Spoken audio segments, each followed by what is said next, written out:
आपने प्रश्न किया था कि महाराज परीक्षित ने राज्य लक्ष्मी त्याग करके क्यों गंगा किनारे आमरण अनशन व्रत लिया। जिस समय महाभारत युद्ध में कौरव और पांडव दोनों पक्षों के बहुत से वीर गति को प्राप्त हो चुके थे, भीमसेन की भयंकर गदा के प्रहार से दुर्योधन की जंघा टूट चुकी थी, तब अश्वत्थामा गया नजदीक और कहा, प्रिय मित्र, अब मैं तुम्हारा सेनापति हूं, तुम्हारी जरूर कमर टूट गई है, लेकिन तिलक करो, अब जितने बचे हैं मैं पांडवों से सबका विनाश करूंगा। ऐसा ही हुआ। वो अपने स्वामी दुर्योधन का प्रिय कार्य समझकर जितने सो रहे थे सबको काट डाला था अश्वत्थामा ने। बहुत से वीर बचे थे, बहुत से वीरों को रात्रि में सोते समय सबको, धृष्टद्युम्न आदि सबको, और ये द्रौपदी के पुत्रों को पांडव समझकर काटा था। और ये भगवान ने बचाव पक्ष किया, पांडवों को उठा करके अपने शिविर की तरफ ले गए और वहां द्रौपदी के पुत्र सोए हुए थे, तो समझा कि ये पांचों पांडव, क्योंकि ज्यों के त्यों वैसे ही महारथी थे, ये सोते हुए सबको काट डाला। द्रौपदी के 5 पुत्रों के सिर काट करके दुर्योधन के पास लाया और कहा, मैं पांडवों का सर ले आया, देखो। तो उनका भीम का सर लाओ।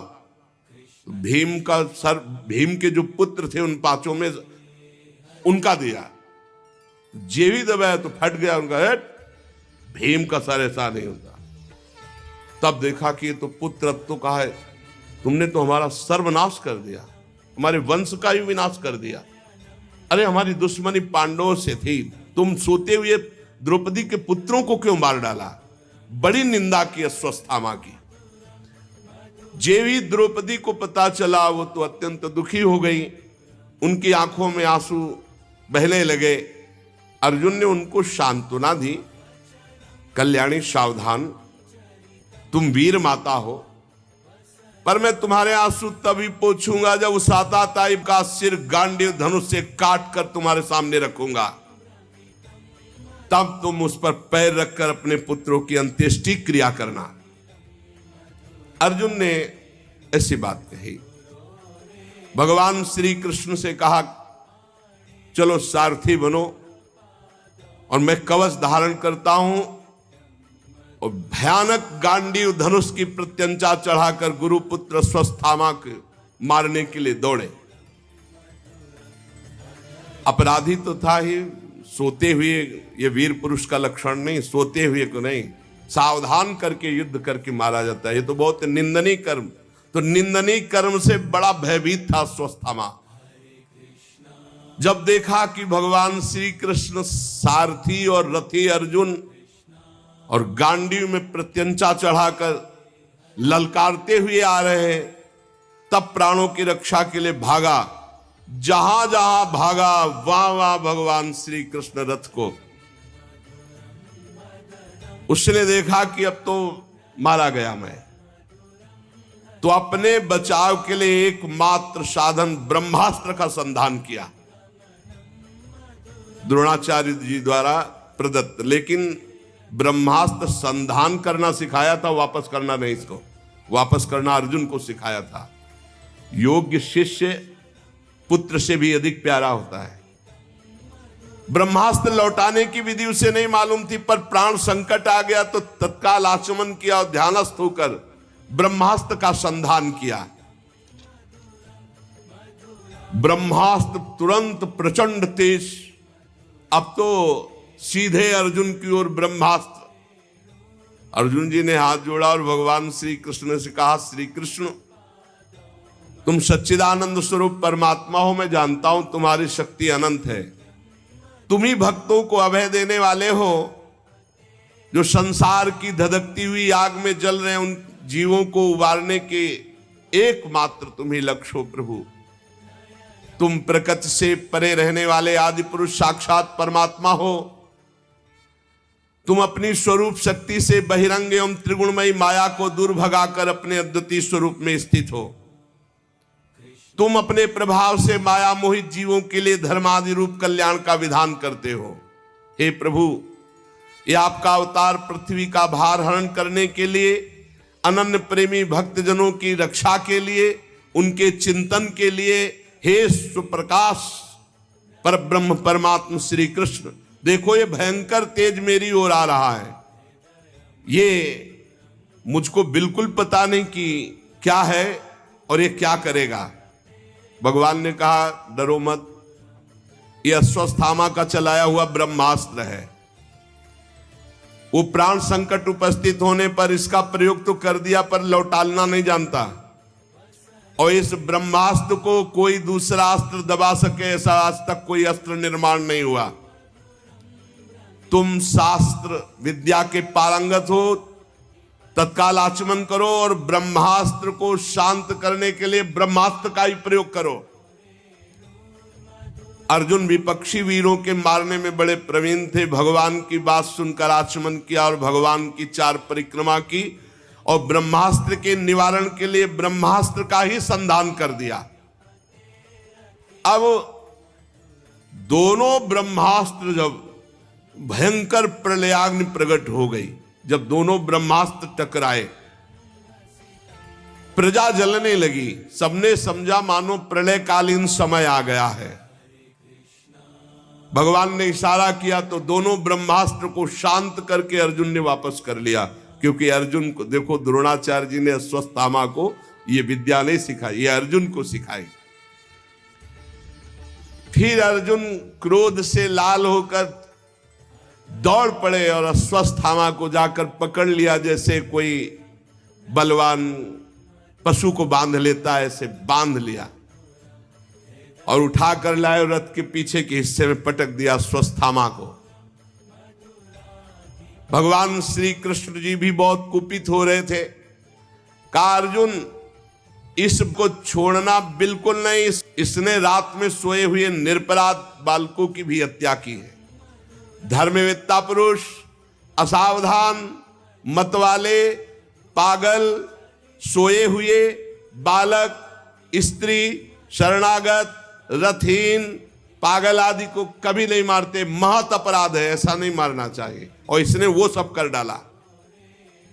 ये दुष्ट है, क्रूर है। ये जीता रहेगा तो और भी महान पाप करेगा। मेरे सामने तुमने द्रौपदी से प्रतिज्ञा की थी कि जिसने तुम्हारे पुत्रों का वध किया उसका सिर उतार कर लाऊंगा। ये आताताई है, वध किया है। इसने अपने स्वामी दुर्योधन को भी दुख पहुंचाया। अर्जुन देख रहे थे कि भगवान बड़ी मुस्कुराहट के साथ आज्ञा दे रहे हैं, इसका मतलब कुछ रहस्य है। भगवान बार बार कह रहे हैं आताताई है, इसको मार डालो। भगवान रथ हाँक रहे, अर्जुन रथी पथ पे, पीछे अश्वत्थामा बंधा हुआ। अश्वत्थामा को पशु की तरह बांधकर निंदित कर्म करने से बहुत खिन्न, उदास द्रौपदी जी ने जे ही ऐसा देखा तो उन्होंने कहा नहीं नहीं, हमारे गुरु पुत्र का ऐसा अपमान नहीं होना चाहिए। नमस्कार, अश्वत्थामा को प्रणाम किया और कहा तत्काल बंधन मुक्त करो। गुरु पुत्र का इस प्रकार अपमान बिल्कुल नहीं। हे अर्जुन, रहस्य सहित सारे धनुर्वेद, उनका उपसंहार जिन गुरुदेव ने दिया, वही गुरुदेव ही अपने आत्म पुत्र के रूप में विराजमान, हमको गुरु के समान इसका आदर करना है। द्रौपदी जी ने कहा नहीं नहीं, जैसे मैं आज दुखी हो रही हूं ऐसे इसकी मां कृपी भी दुखी होगी। मैं नहीं चाहूंगी, छोड़ दो इसे, छोड़ दो। आर्यपुत्र तुम धर्मज्ञ हो, गुरु वंश का कभी अपमान नहीं किया जाता। गुरु वंश की सदैव पूजा करनी चाहिए, चाहे जितना भारी पाप बन जाए, कभी दंड नहीं देना चाहिए, कभी व्यथा नहीं पहुंचानी चाहिए। मैं दुखी हो चुकी, अब मैं और किसी को दुखी नहीं करना चाहती। इसकी माता दुखी हो ये मैं नहीं चाहूंगी। जो उच्छृंखल बलवान से भी चाहे जितना बड़ा बलवान हो, यदि वो गुरुकुल का अपमान करता है, गुरुवंश का अपमान करता है, तो शोकाग्नि के द्वारा वह एक न एक दिन भस्म हो जाता है। द्रौपदी की बात धर्म और न्याय के अनुकूल थी, बिल्कुल कपट नहीं, करुणा और ममता से भरी थी। अतएव राजा युधिष्ठिर जी ने भी इन बातों का अनुमोदन किया। नकुल, सहदेव, सात्यकी, अर्जुन, भगवान श्री कृष्ण वहां उपस्थित सभी नर नारियों ने द्रौपदी की प्रशंसा की। भीमसेन ने कहा कि ये सब बातें एक तरफ रखो, जिसने सोते हुए बच्चों को काट डाला, ना अपने लिए ना अपने स्वामी के लिए, बल्कि व्यर्थ में मार डाला, तुम सब हटो, इसे घूंसे से मार डालता हूं अभी।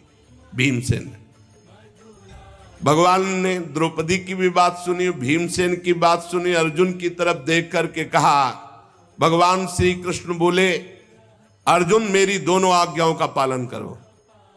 द्रौपदी की भी बात रह जाए और भीम की भी बात रह जाए। शास्त्र में दो आज्ञा है, आताताई को मार डालना चाहिए कोई भी हो, और एक आज्ञा है कि कितना भी पतित नीच हो पर ब्रह्म ऋषि की हत्या नहीं करनी चाहिए। मेरी आज्ञा का पालन करो। अर्जुन भगवान के हृदय की बात ताड़ गए, तलवार निकाली, वह अश्वत्थामा के सिर के बाल मूड़ दिए, ब्रह्ममणि थी उसको निकाल लिया।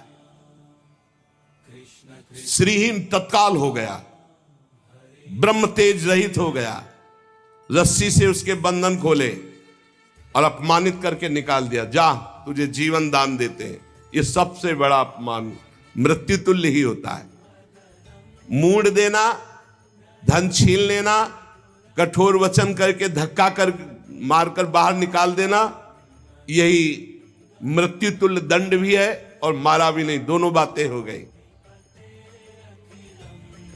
अब अंत्येष्टि क्रिया अपने पुत्रों की पांडवों ने की, जलांजलि अर्पित की, गंगाजल में स्नान किया। भगवान श्री कृष्ण और धौम्य आदि मुनियों ने पवित्र इतिहास सुनाकर उनको सांत्वना प्रदान की।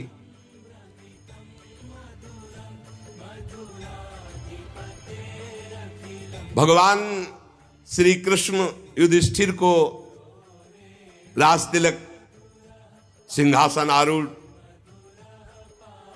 सब काम ठीक अब हो गया। अश्वमेध यज्ञ करा दिए, जाने का विचार हुआ। युधिष्ठिर से और बड़े बुजुर्गों से भगवान ने कहा, अब हम उद्धव आदि के साथ द्वारिका। सबने विवश होकर के भगवान से प्रार्थना की कि अब आपको जाने की अनुमति कौन दे। आपके दर्शन मात्र से सुख मिलता है, पर जैसे आपको सुख मिले। भगवान के लिए दारुक ने रथ सजाया, छत्र चंवर आदि जैसे। भगवान बैठने ही जा रहे थे कि आवाज आई, प्रभा पाहि माम महायोगिन देव देव जगतपते, नान्यम तद्भयम पश्चे यत्र मृत्यु परस्परम। प्रभु प्रभु रक्षा करो, रक्षा करो। आपके अतिरिक्त कोई नहीं है कि इस लोक में मुझे बचा सके, क्योंकि यहां सब परस्पर एक दूसरे की मृत्यु के निमित्त बन रहे। प्रभु ये देखो, कोई तेजो में बाण मेरे गर्भ की ओर दौड़ा रहा है। उत्तरा के गर्भ में महाराज परीक्षित थे। स्वामिन, मुझे भले मार डाले लेकिन मेरे गर्भ की रक्षा हो, मैं आपकी शरण में हूं। भक्तवत्सल भगवान ने दृष्टि डाली तो देखा कि ये नीच माना नहीं, ब्रह्मास्त्र का प्रयोग गर्भस्थ शिशु पे कर दिया अश्वत्थामा ने। और उधर 5 बाण संधान किए पांडवों को, कि वंशे नहीं रहने देंगे। पांडवों को भी नष्ट करने के लिए 5 बाण, और 1 बाण उत्तरा के गर्भ में विराजमान महाराज परीक्षित के नाश के लिए ब्रह्मास्त्र का प्रयोग। पांडवों ने देखा, बोले प्रभु ये 5 बाण तेजों में हमारी ओर आ रहे हैं। सबने अस्त्र उठा लिया। भगवान ने कहा, तुम सब शांत हो जाओ। ध्यान किया सुदर्शन चक्र का। यह अमोघ अस्त्र है, भगवान का पार्षद है, और सुदर्शन चक्र को रक्षा में लगा दिया। पांडवों की कोई भी अस्त्र शस्त्र अब छू नहीं सकता। देखो, ये कथाएं ही नहीं है, इनको जीवन में उतारना है। हर परिस्थिति में यदि हम भगवान का आश्रय लिए रहेंगे तो भगवान हमारी रक्षा करेंगे पक्का। सुदर्शन चक्र से निज जनों की रक्षा की। योग योगेश्वर भगवान श्री कृष्ण ने जब देखा कि पांडवों की वंश परंपरा जिससे चलने उस परीक्षित के ऊपर ब्रह्मास्त्र, तो तुरंत अपने माया के द्वारा कवच रच दिया, गर्भस्थ शिशु को कवच में। सुदर्शन चक्र की रक्षा में पांडवों को ब्रह्मास्त्र अमोघ है, कोई शस्त्र उसको नहीं रोक सकता। फिर भगवान श्री कृष्ण का तेज सुदर्शन के सामने आते ही पांचों बाण शांत हो गए। ये कोई आश्चर्य की बात नहीं, भगवान सर्वाश्चर्यमय है। भगवान निज शक्ति माया से स्वयं अजन्मा होकर संसार की सृष्टि पालन और लय करते हैं। भगवान श्री कृष्ण ब्रह्मास्त्र की ज्वाला तो सुदर्शन से, और आप अंदर सूक्ष्म रूप रख करके गर्भस्थ शिशु परीक्षित की रक्षा की। बड़ा सौभाग्य परीक्षित जी का, गर्भ में भगवान के दर्शन हो गए। ब्रह्मास्त्र की ज्वाला से मुक्त कर दिया पांडवों को भी और गर्भस्थ शिशु को भी। फिर भगवान ने सांत्वना दी और कहा अब चले। जब कुंती जी ने देखा कि भगवान जा रहे हैं, भगवान के समीप आई और भगवान से स्तवन करने लगी। जो स्तवन वो आगे चलता। श्री राधा वल्लभ लाल की जय।